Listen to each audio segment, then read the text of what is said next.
adjective order ازاي نرتب الصفات في الجمله لو انا عندي اكتر من صفه. اعملها ازاي؟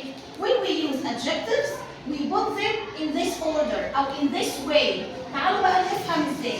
اول حاجه لو انا عندي اكتر من صفه هحط size. السايز اللي هو الحجم او المقاس اللي هو ايه؟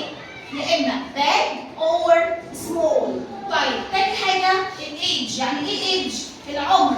هي نيو ولا old؟ هي جديده ولا قديمه؟ ثالث حاجه هحطها معايا هي الكالر. الكالر اللي هو زي جرين زي بلو زي ريد زي يلو. رابع حاجه هحطها في ترتيب الصفات معايا هي الماتيريال. الماتيريال اللي هي الماده الخام اللي مصنوعه منها الحاجه زي ايه؟ زي الكوتون زي اللينن زي الليذر.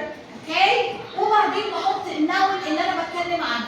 يبقى يلا كده نقولها في جمله عشان نرتب